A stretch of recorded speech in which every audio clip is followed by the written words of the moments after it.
Soul Butter, a tiny talk about big things.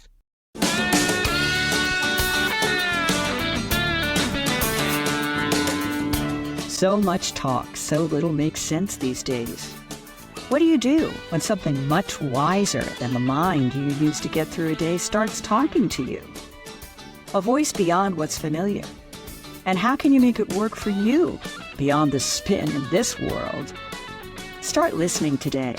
Join Susan Gabriel from the inside out with special guests, songs, students, and stories as we introduce Soul Butter, a tiny talk about big things. Light notes from the SuzeMuze.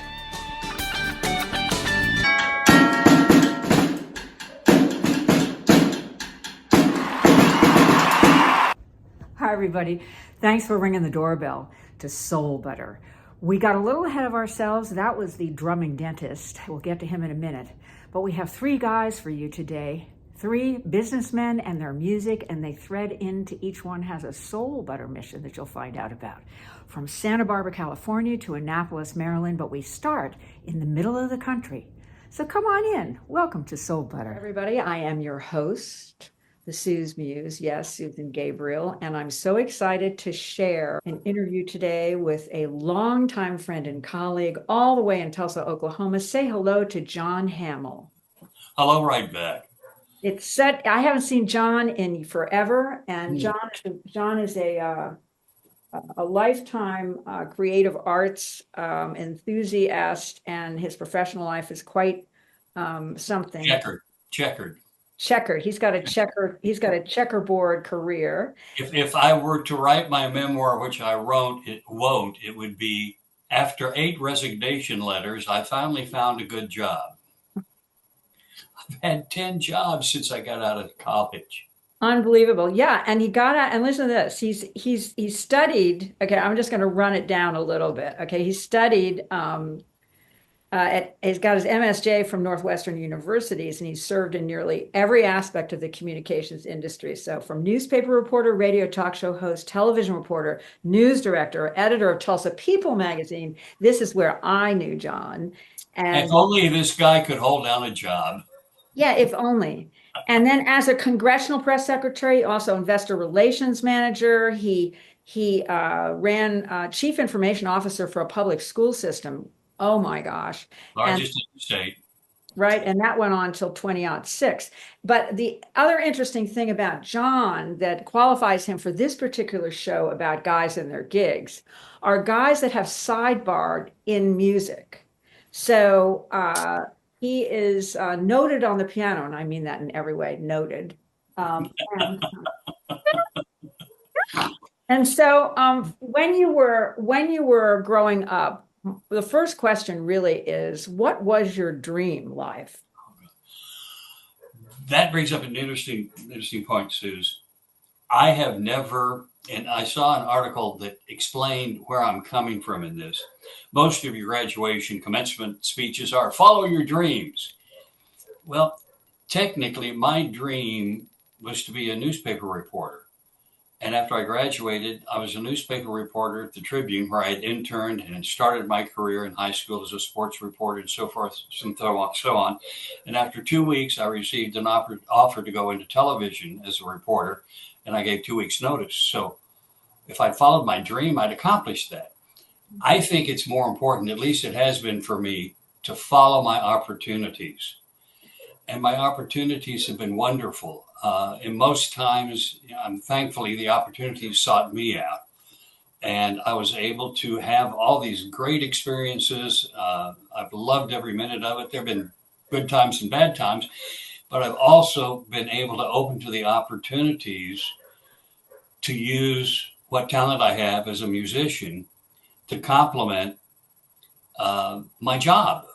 When I was for example, when I was at Facet Enterprises, we started a program of monthly luncheons with notable speakers, and I would always play the piano as people sat down for lunch. Well, that set a nice mood. I'm a great believer in live music.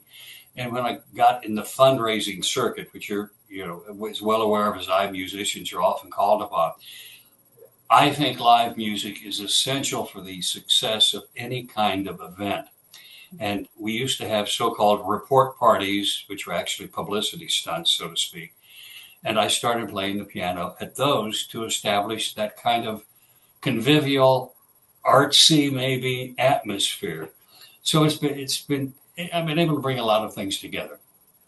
So it's a cohesive experience for you. And I really liked what you said about responding to the opportunity that presents itself. So it's a very interesting approach because we live in such a high performance culture, as you know, right?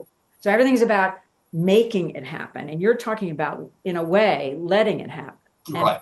And listening, and that engages. Don't you think that engages a way of listening that is also not popular, in terms of letting things happen, a way of listening to your life on a deeper level, do you suppose?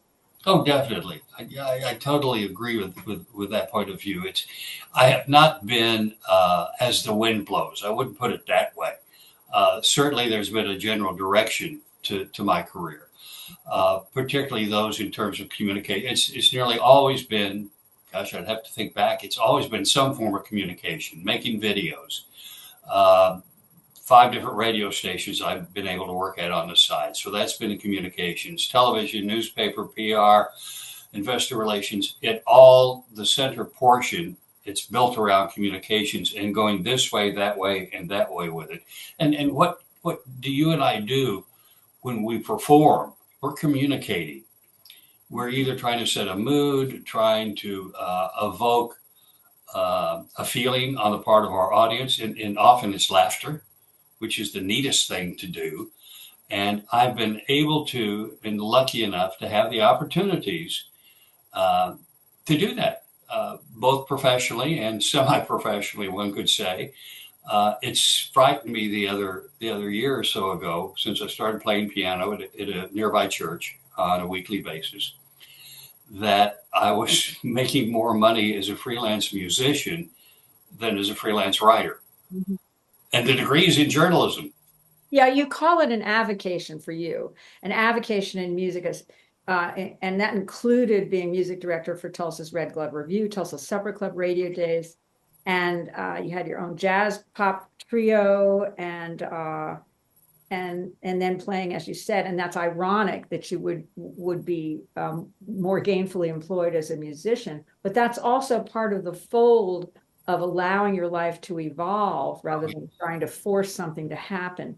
And I have to say, having worked with you, I wrote a lot of articles on musicians when John was in charge of Tulsa People magazine, and he's a very nurturing person to work for as an editor. And there's always a deadline and all these kinds of things, but he has a very tender approach to the artist who's providing their communication for his edition of the magazine. I also remember you did a couple of features. You did one feature on me, and I'll never forget. In fact, I don't have it here, but I have the article somewhere. um, and it's a picture of me and with a couple of people, and I was doing some kind of an event, and the title of it was poetry. It was a stunning title. And so your gift as a writer is genuine and piercing. And I think that comes from the gift of listening, because I think that's something you're very good at. And the other thing that I noticed about you that I want to tell the audience is that he's also a bit of a history buff. He's like a liturgical musicologist. You ask John one question, and he riffs through a liturgy about that song, about that jazz thing, and he goes and he could deliver a speech. In fact, he has done talks about history and music and written books about it.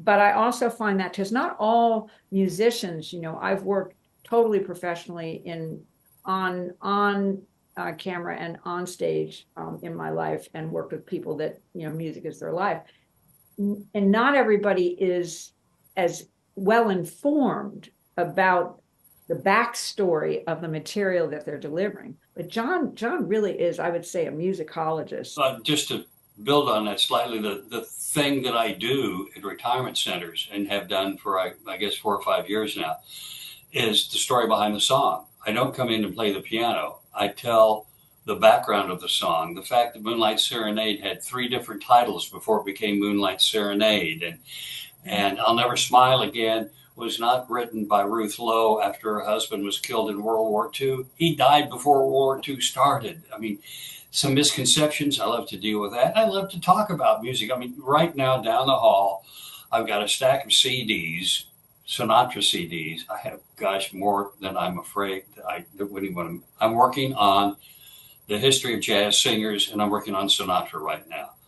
And I love getting into what makes a musician jazz, what makes him successful, the things he learned from Tommy Dorsey, legato, and starting behind the beat, taking certain notes and stretching them over 3 notes rather than stopping, so that the people that take the class that I'm teaching not only can listen to it, oh, that's good, I really like that, but know why, how that effect was achieved. That, to me, I'm not trying to take music apart or make it clinical or anything else like that. I'm just trying to, for my own sake, increase the level of enjoyment of it by learning more about it. Well, yeah, and I think it's interesting you say that too, because there can often be that tendency for it to become less musical by the nature of the discernment of the piece. But what's interesting is that you go where you're curious, because when somebody's in the middle of disappearing into the note, which I've experienced as a singer and a songwriter and these kinds of things, you have no way of knowing why or how that happened to you. That's the magic of it. You give yourself to the moment, and it's ineffable in many, and it's a mystery in many ways. And it's interesting because when you're listening to the phrasing, because that's what you're talking about, in terms of the lyrical phrasing and being behind the beat or in front of the beat, like it's very Cajun New Orleans. To be the Cajun New Orleans backbeat is something that I am crazy about. And I don't always know what you know when I jump into it and when I hear the colors and want to do the thing. So I just think it takes a village to embrace the totality of music. And that's what I appreciate about you. And also, again, you have a unique personality that is totally engaging and totally filled with such a positive vibe. That's why I wore my pink peach shades today, because when you're around John Hamill, you can't help but smile. I got to tell you. And that always works in a room, whether you're doing corporate communications, whether you're trying to keep the school boards, whatever, together, whether you're doing a magazine or whether you're playing lunch for whoever knows. The other piece to it is this experience at this church. I just find this fascinating. So just imagine, folks at home, put on that imagination helmet and take off the mental one, and just imagine you're on a country road. This is how I see it. It may not be the way it is, and you see this little church, like a one-room schoolhouse, say. And I don't know, if you pack them in, it's maybe 70 people, maybe 150, who knows. But so imagine John going there, being invited to serenade the hymnal.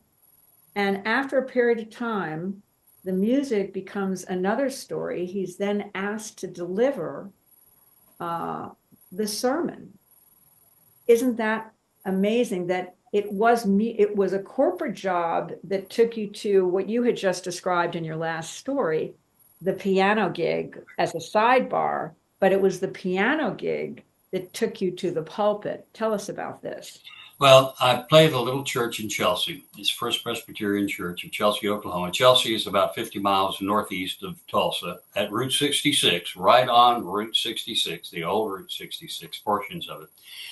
And a friend of mine, a mutual friend, you know John Woolley from the Tulsa World, and he's a freelance writer. We've been freelancing together and good friends. And he called me up 12 years ago, 14 years ago, I think now, and said, our piano player has quit. Could you come up and play for a couple of weeks till we find someone permanent?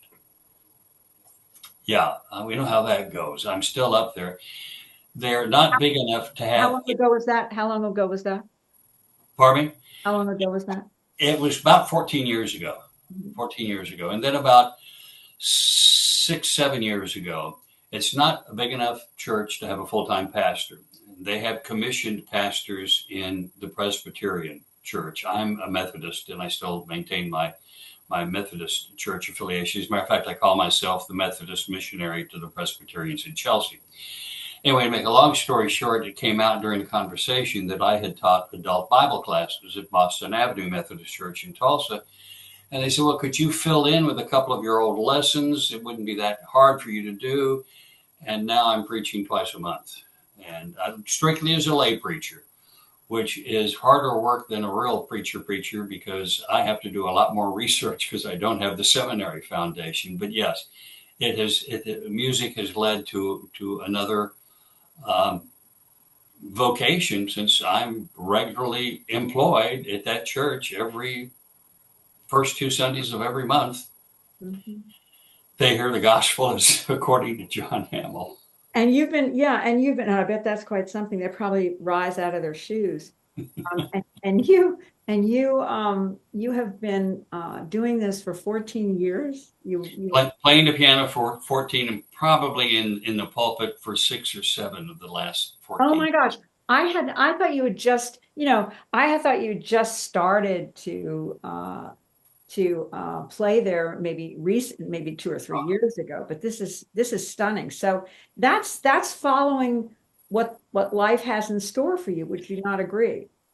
There's a great story about that. I mentioned to John Woolley, who got me in there playing the piano, that my mother told me shortly after I graduated my journalism degree that the pastor of the church I grew up in had always hoped I would go into the ministry. And I feel going into the ministry is not a job choice. You have to have a calling. Mm-hmm. And I was mentioning this to a member of the church, and they said, well, you did receive a calling. It was just from John Woolley. Well, hey, he's God, isn't he? Well, God works in strange and mysterious and wondrous ways. I know that's really good. That's really good. I just remembered the title of that story that you wrote. It was called A Lowering of Voices. Do you remember that?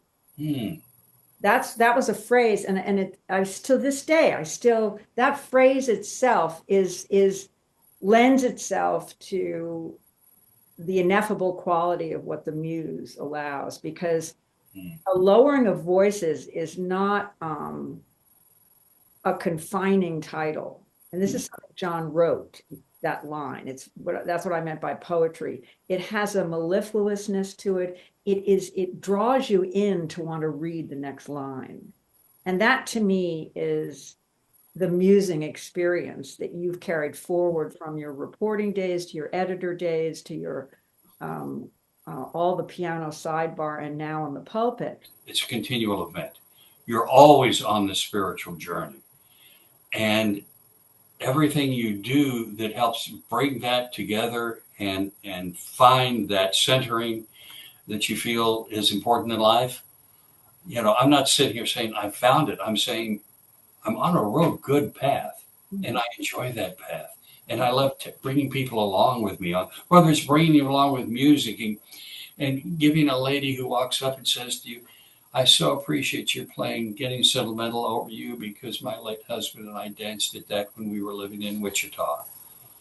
Well, here's all the money you're paying me to do this back. That just paid me more than the talent fee that my agent charges for me to play at this particular place. I mean, what can you ask for more than have someone say that to you? And to do it on a broader scale at times. It's a direct connection. It's the human connection. So in the final moments of our chat for Soul Butter, which is the name of my series, I had somebody say something yesterday about being buttered up. I thought that was funny, soul butter. Anyway, the buttery of soul.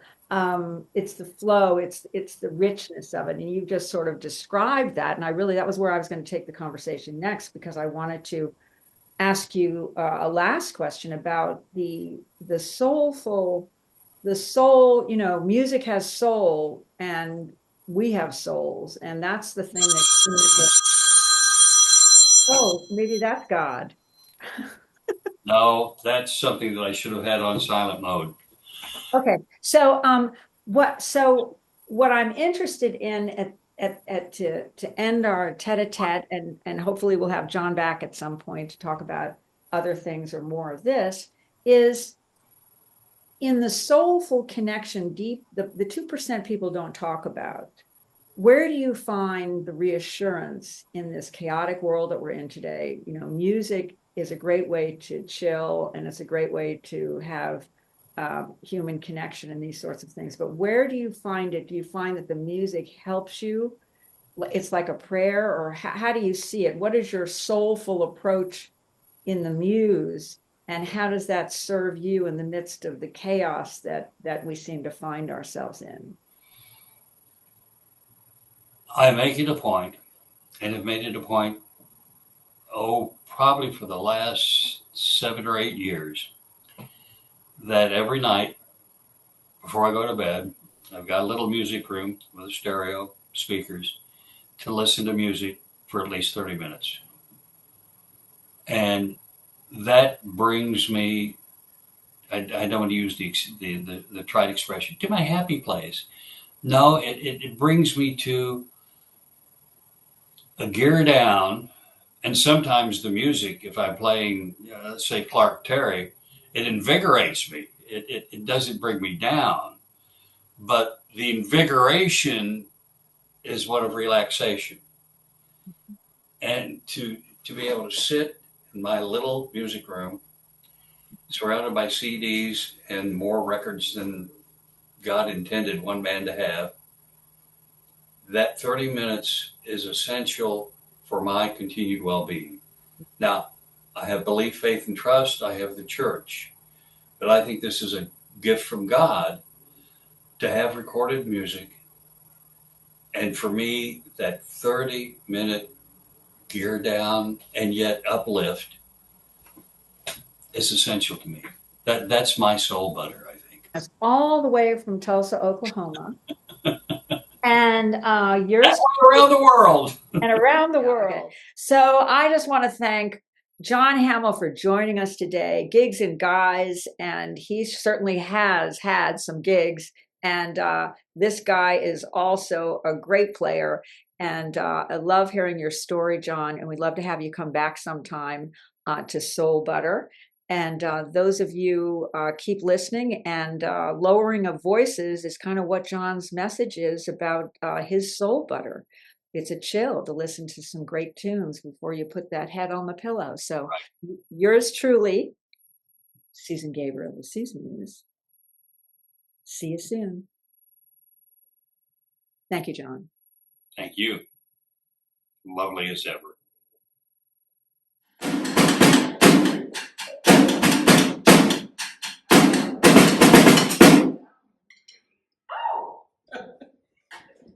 So here's another great guest. This time we're in Annapolis, Maryland, where you're meeting the drumming dentist, Dr. Dave of Morabito Family Dentistry. The dentist is the drummer. I'm so excited.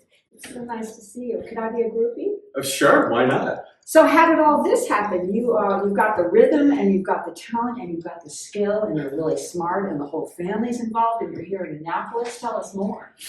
Well, I grew up in Virginia. The rhythm started when I was probably 8 or 9 years old, and I always wanted a drum set. My parents said, "No way can you get a drum set." Well, my grandma got me a set for Christmas. My parents said, "Well, you have to keep it at her house because we don't want it at our house with all the noise." And I kept wanting to go over there to play. And they said, "Okay, all right." But then I joined a band in dental school, and I was the first group that I really played together with. And our band name, so each class had a band. I was a drummer for my band, and our band name was Black Sabbath. Wait. What was the name of your band? Black Sabbath. We were a Black Sabbath cover band. Oh my God. That only played one Black Sabbath song. But every year, all the dental students, we would have a battle of the bands up at Tickle's Pub, right next to the Orioles Stadium. So the first year, second years, and third years, we each had a band and we would battle it out. Guns N' Roses was up there. Gums and Roses. Don't know my gums. Okay, yeah. And Nitrous Rockstar was another band that we played with.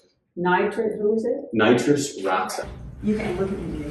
I know, I for the bloopers. She's such a star. So, on this. She's such a producer. She is a producer. Let's have a round of applause. Hello. Ashley, the producer, hello. We're happening here. Yeah, it's happening. So, on this mission trip, when I found my passion getting ready to go into dentistry, there was this, when we went to this place in Peru, it was a very small town. I don't think they've ever seen a white person before. So this was a big culture shock for them, as it was for me. And they were playing songs for us, they would dance for us, they took us to a concert. And one of the days, this little boy was outside the clinic and he was just tapping out on his drum. He had a little Congo set. And we finished up with clinic and I saw him playing there, so I sat down on the curb next to him, and you know, he was on one side, I was on the other side, and he would play a little beat and he would look at me. He was like, so what are you gonna do? So then I played a little beat and we kind of like went back and forth like we were having this drum competition. Yeah. And then I tapped out my last beat. He looks at me and he's like, hits the drum once, picks up the drums and runs away. Seriously? And that was that, right? Yeah. And that was that. And that's where I first learned about the cajon, the little drum that you sit on. Oh, so, that's right. Yeah. Pretty cool to see drums in a different way. I was always trained on the drum set, but to see different types of drums was pretty cool. So. Yeah, because percussion is everywhere. Yeah. And it's in the dentistry too, I might add.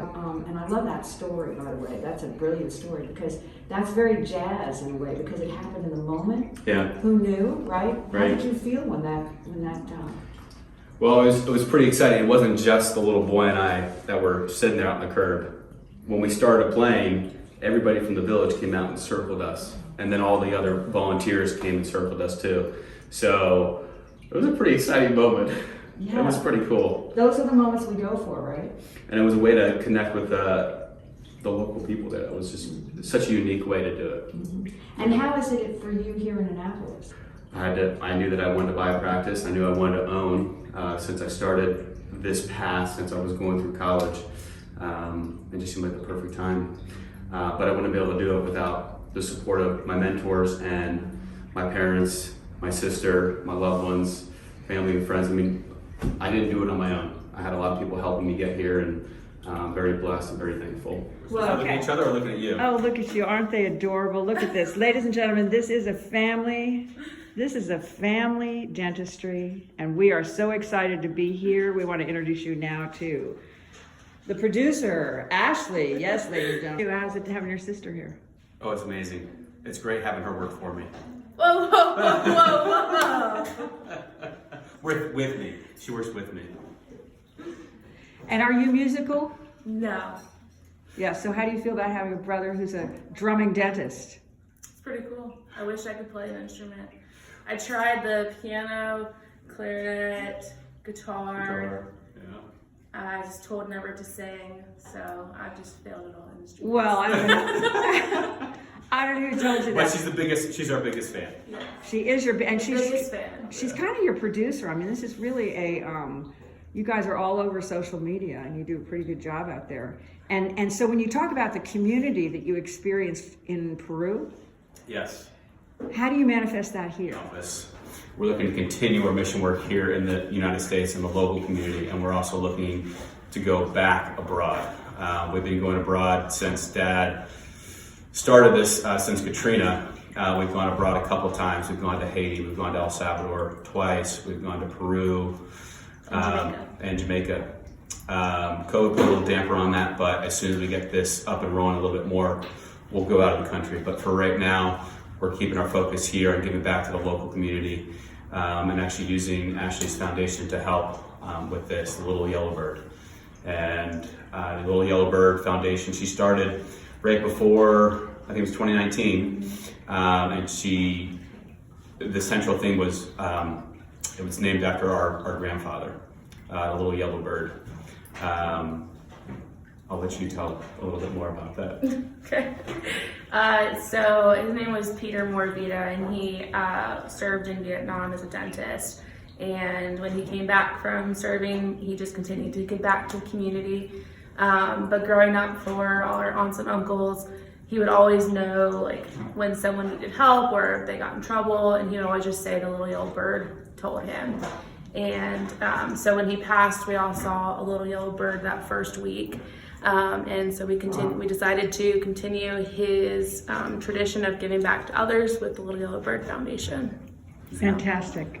So what do you guys say? If you say, what's the coolest thing about this outfit? The sunglasses. I'm not talking about my outfit.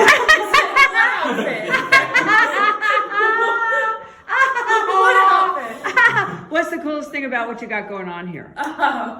The culture, our team, everyone we have here to support us. You know, it's not about the location, it's about the people, and it's our patients. You know, we really connected on a lot of patients in such a short amount of time, and they've become a part of our family, and we look to continue that with more patients that continue to join our family here. This gentleman is so talented and so smart, and he comforts you. And who enjoys going to the dentist? Well, there's somebody here that does. We may speak with her later. She's the only person I've ever met who's, let's go to the dentist. But I love coming here. Hi, everybody. Welcome to Soul Butter. We have another fabulous guest in our show, Gigs and Guys. I want to welcome a phenomenally talented person and a remarkably bright light in our world. He goes by the name James or Jim, so whichever y'all are comfortable with once you get to know him, Walker. And hi, Jim, how are you? I'm doing well, thank you. Good to be here. It's good to have you here. Jim's background, from what I know, he's on the West Coast, and he's in Santa Barbara. And he arrived there from Chicago at least a decade ago. And in Chicago, he had a full-on career, correct me if I'm wrong, in advertising or some area of advertising. So I'm going to hand it over to you, and you can give us your backstory on your world in the media market, pre-Muse, if you will. Sure. Way back when I was in school to learn composition, music composition, and towards the end of my master's program residency, I went, as you normally would want to do, to go see a headhunter and see where you could find a gig. And you know, about 5 minutes later, after the guy stopped laughing, he said, "Well, let me break something to you. There's a real glut on the market of teachers right now." And I had wanted to teach at the college university level. And he said, "To be honest with you, if you want to go down this road, I can place you somewhere for a semester.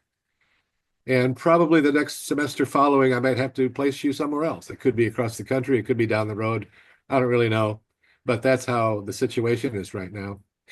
And I didn't really want to do that. So I made a judgment call, good or bad at the time, and said, I'm going to take a turn here. And found myself, by good fortune, hired by a company called Gibson Guitars. And I started there working on the phones in the customer service area. And I would take 120 to 100. Chicago, right? Yeah. Gibson was owned by a conglomerate then by the name of Norlin, Norlin, and they owned Gibson Guitars, Lowry organs of all things, and a variety of different company musical products. So I would take calls all day long, 120, 150 calls, and go home. And if the phone rang, I just wanted to slam it through the wall because I was so done at that stage of the game. But over the period of the next 7 years, we had a guy come in from Procter & Gamble as a VP of marketing, and a really, really bright guy, but just square as square can be. He was really out of place in our culture, but a really great mentor, a really great teacher, and he taught me day by day. And by the time I finished there, I was director of marketing for them, and over a couple of different product lines that we actually owned. And the last thing I did there was help sell the company, which was a sad thing, but it was what had to be done at the time. So from there, I went on into the rest of my career was really more outside of marketing proper, into marketing communications for a number of different consumer products. One of them was, do you remember those ads in magazines, which are things that people used to read? They're called magazines that that were And they're made out of, um, are they made out of glossy paper, thin pages? yeah, Yeah. that kind of thing. Yeah, Yeah, and they put them on and a stand. They have them in a stand or somewhere. Yeah. you bought them for a quarter. Yeah, and the company that I got to first out of Gibson was a company called the Bradford Exchange. So I ran, they're a direct marketing company, pretty big one, and I ran their wholesale division for a while until that really wasn't much fun anymore. And then I moved on to a company called Inesco, which a lot of people don't necessarily know that brand name, but the biggest brand that they managed was a brand called Precious Moments. And I still look back at that with awe, because I really came from into that whole deal from knowing really nothing. It was kind of an earn while you learn program for me for many years. Um, and that was kind of the peak there of my work within the consumer products industry. So subsequent to that, I started to drift into the muse part of my life. Now, how did that happen? What does that mean, drift into the muse part? Like, how did that link? You know what I mean? It was an interesting thing, because when I was in music school, and my mentors were really abstract in their music, and the music was to be honest, ugly. And what the phenomenon of writing a new piece of music in that period, it was true for whether you were a Pulitzer Prize winner or just, a me. And the phenomenon was your premiere performance would likely be your last performance. And that's because people just didn't want to hear it. It was very difficult to listen to. Why? And because it was so dissonant. There was a confluence between my wanting to do something more personally authentic and do something which could actually reach people and do some good in their lives. So what that's evolved to over time has been my interest and focus in ambient music, which is something which started back. Actually, the roots go back to France in the 1800s and 1900s, early 1900s, with a guy by the name of Eric Satie, and he's a known composer. I don't know that he's one of the top even 50 ever, but his opinion was that I want to write music which people don't even notice is there, and he called it furniture music. He said, I'd like it to be like a chair when people are sitting in the room and they're sitting in the chair and they're really not paying any attention to it, but it's a nice feeling.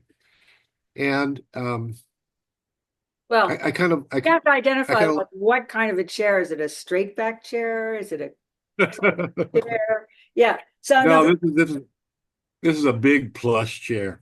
And so where that's taken me is in the last 10 years now, it's all been almost 10 years, to this platform called Insight Timer.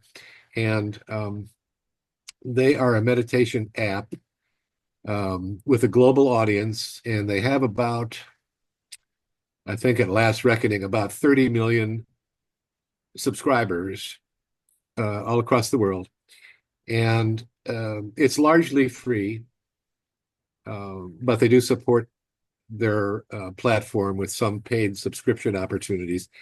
And I was one of the first to ask to come on board. And again, that was a serendipity as far as I'm concerned. Someone had reached out to me and said, "How would you like to contribute some of your work?" And I said, "That's great." They said, "Well, we can't pay you anything. We're going there. We're going in that direction. But right now, that's not a real deal." So I just paid it forward with a number of other people that I've gotten to know for 2 years, probably 2 years. And then they finally were able to start paying. And in that period of time, I'm blessed and fortunate to have had it's approaching 100,000 followers and over 20 million plays of my music on the platform, which blows my mind to this day. And it's been a really sustained, and it's a very interactive platform in that as a contributor, as a composer, I can actually have conversation with my listeners in a very interactive way. And it's been a real treat to get to know some of them and basically what I'm doing for them. And a lot of the listeners are sleep deprived chronically, and some of them just have a very heavy meditation practice or yoga practice, some sort of somatic practice, which they're very involved in. And so these are largely, to me, it makes sense for them to be long, extended scale works, like 40 minutes to an hour, where they could really be deep into their practice and get something out of it, or fall asleep. And I'm really blown away by the community that they've developed there and my part in it. So it's been nice. It's been a nice deal. So for you, it sounds like it has been a full circle journey and the one thing that you never got to do for so many years is the one thing that you've now achieved.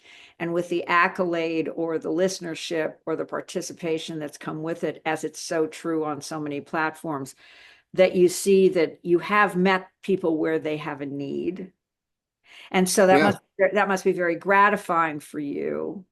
And so I'm wondering whatever made you want to help people in the first place. I think my increasing connection and involvement with spiritual life and the understanding increasingly, and we don't see it much more than we have in recent months in this country and by extension, because we are so interconnected in the world. And I don't want to get into politics, but there's a real need now for understanding, compassion, and the interest in and propagation of our humanity. We're so disconnected, and yet we are more connected still than we know we are. So this is really reaching out and trying to offer some support because I would want the same. Mm-hmm. Yeah. And when you do your interactive program, do you experience sort of a give and take when you have responses from your following? Does that inspire you for the next composition ever? I mean, I think there's enough. It's a great question. There's enough transparency between myself as a provider, producer, and the platform as to what's working and what's of interest. There's enough numbers and data there that you can kind of discern how people are reacting piece by piece by piece, and how many people are listening, how many people, and they have a rating system. So you kind of get a general drift of what's going on. To answer the rest of that question, I don't want to become, and it's easy to do as a performer, which I'm not, or as a producer, a composer. It's easy to get pigeonholed and I want to go to James Walker for ambient music. And if he gets too far away from what I like of his, well, I don't necessarily want to go there. I may want to not do that at all or go to somewhere else. So um, I don't take all that information and say this is what I have to do next. And I used to spend a tremendous amount of time, years and years and years ago, pre-planning something where I would actually do an outline of this is where I want to start, this is where I want to go, this is how I want to end. And I would literally, if I whatever energy I had for the day, if I said, well, here I'm going to do 8 measures today, Mhm. and then I'm going to stop. But I have this outline of where I want to go. So next day I'll pick up from there. I Mhm. don't do that anymore. Mhm. It's just really I can do 8 measures today, and tomorrow something may be calling me that is completely unrelated, but somehow it fits. And that's kind of to me, kind of a more divine feed than a rationalized approach. And in this process, what is your musical instrument? If and because this is another realm of making music, right? Because it's not Right. the standard gig. You play the keys, you play this, you play that, and you're going to go out and play the gig. It's not it. Right. This is recorded Right. music. This is creating recorded music in a computer, if I'm not mistaken, correct? Right. Right. And it goes back to because I'm not I mean I had a very fairly capable beginning years and years ago in high school, where I was singing in musicals, or I Oh, was singing in barbershop quartets or whatever. But and my greatest competency instrumentally was guitar. Um, and I never until I was in college took any piano lessons, and I was fairly not great in that regard. So that's never been something for me to draw on. When I went to grad school, I was offered a teaching fellowship at the University of Chicago because I knew I had run an electronic music studio at Boston University and was um, a big part of putting that together. So they were about to do the same thing, and they said, why don't you come as a master's fellow and develop some programs, and which was great. So for many years, and that date myself, but that goes back to the 70s. And for many years, I've been composing using electronic instruments. And so now there are these digital workstations and a lot of sampled instruments where I can say, I want to write my flute part. And so I do it. And I do it either with my guitar using that as a controller, or from the computer keyboard, or just hands on whatever I'm using, and then doing the instrumentation and all of the whatever I want to do, counterpoint and everything else. So the the frustration can often be there's so much here, there is so much color of sound that I don't know what to choose sometimes. That didn't used to be the issue. It is now. And it's almost like whatever you want to play, however you want it to sound, you can do. So I think that's really cool.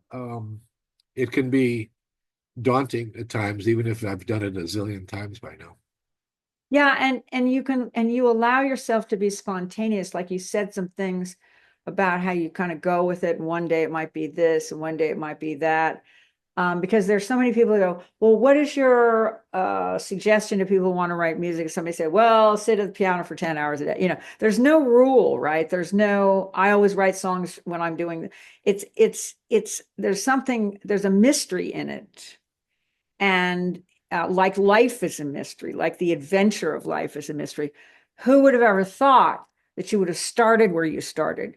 Who would have ever thought that it would be the Gibson guitar that led you into a realm that became your career, that then you springboarded out of, and then you were brought to the left coast, which is Right. where your spirituality and your partnership with others, precious people in your life, led you into this bigger realm of what's below the surface, which advertising is so on the surface, right? So this is so like, Yeah. so the underbelly, it took you into the underbelly of the realm of living in called spirit, spiritual, and being drawn to that. And a word that you used when you were sharing a few minutes ago was compassion. So that compassion, the compassionating of the creative is the marriage, it sounds like, that you've had within yourself that's now manifested itself into this field of music that is like a field of flowers, and it's bloomed for you. Yeah. There are these little, in what I do, there are these little snippets, kind of proto melodies. Proto melody. Uh, Never heard that. yeah. None of them, none of, it's a good one. None Proto. of them, Yeah, yeah, yeah. none of them, and the reason I say that is because none of them really develop. What they do is intermingle with others continuously in different ways. It's kind of what I would call a watercolor wash, where all these things continue to remix and remix and remix. And the mind wants to follow it all, but it can't. So it does two things in the process. It stops all the monkey mind going on and all the brain chatter because you're so focused on trying to follow what the hell is going on. And um, generally, the end result is one of two things, depending on where as a listener you want to go. One is, I want to sleep. And the other is, I want to focus. So essentially, the music brings people closer to themselves in a united kind, on a united kind of front. It's like a lullaby without the lullaby, and Right. without the lull, and so for our listeners, if you want to focus, or if you want to lay in a field and just look around, or if you want to take a nap, there's a nice ambient experience that's waiting for you with James Anthony Walker's music. And I wanted to thank you for coming today. The last thing I think I want to ask you about is, do you see an alignment with the music of your own life, and how that has been ambient, and how that has traveled you probably from and to places you never dreamed you'd go? You probably weren't planning it, but you followed it. So, Is that yeah, not dissimilar from the music that you create? not at all. I have come to the opinion, over looking back, that the field that I was in, and you I'm sure can relate, that marketing to me is generally about push. And I did, of course, over those years to make a living, which is why I did it. But subsequently, I've abandoned that in favor of this kind of acceptance that push is not what I'm about, and I don't think it's what a lot of people want to be about. Let's throw some love out there and see how that goes. And that's in the form for you of, it's relational, and it's the muse. I often ask people, when a song is over, where did it go? Where do you think it goes? Well, that's the one thing that was my earliest struggle with doing this thing. And that was, classically, something starts, it goes somewhere, and then it's done. The earliest understanding that I had, and the earliest frustration that I had in doing this kind of music, was that it really doesn't go anywhere at all. And that's the whole deal. You are just surrounded in this environment, which is seemingly static, although a lot can be going on. It's just not front and center. It's sort of under the hood stuff. And that's something that I've had to get used to over time. But that's really, I think, what's at play. That it's not going anywhere. When you say if it's not going anywhere, then it's there all the time, and you're just plucking the strings. It's an environment.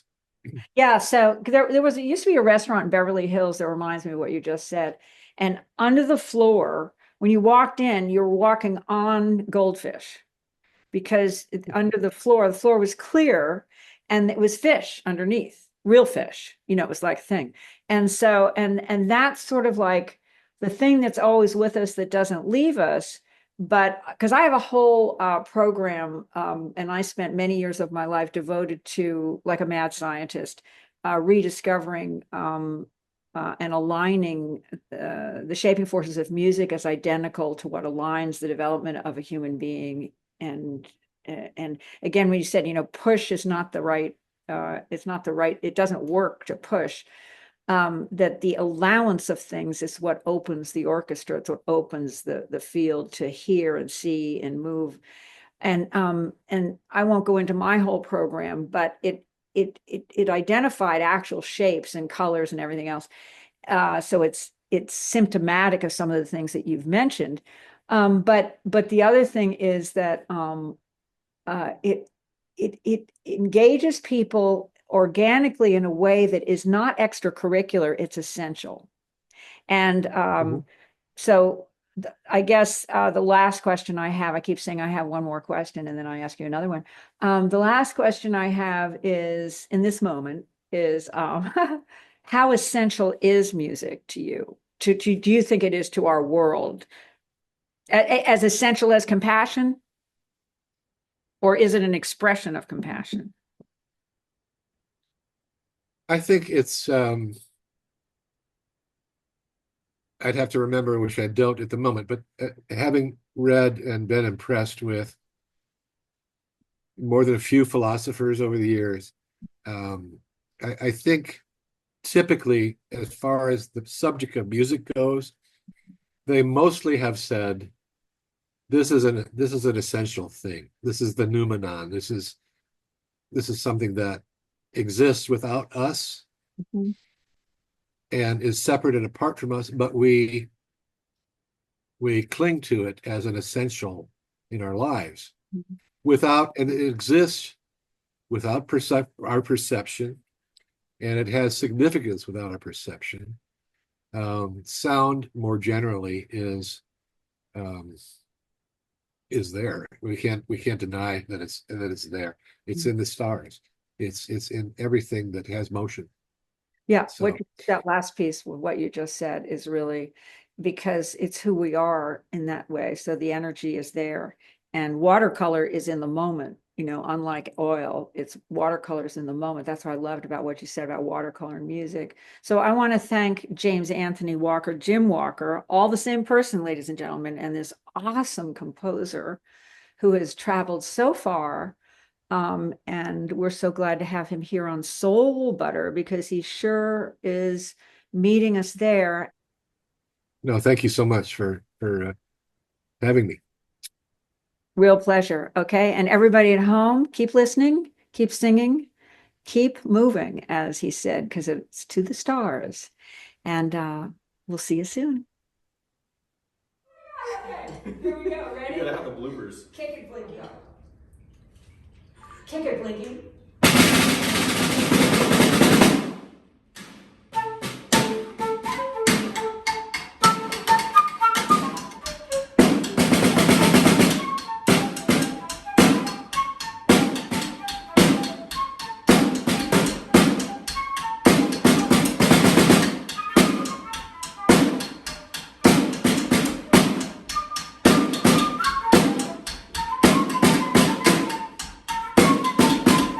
Soul Butter, a tiny talk about big things. Light notes from the SuzeMuze. Antonio? that I'm addicted. You can't do my outtakes right yet. Oh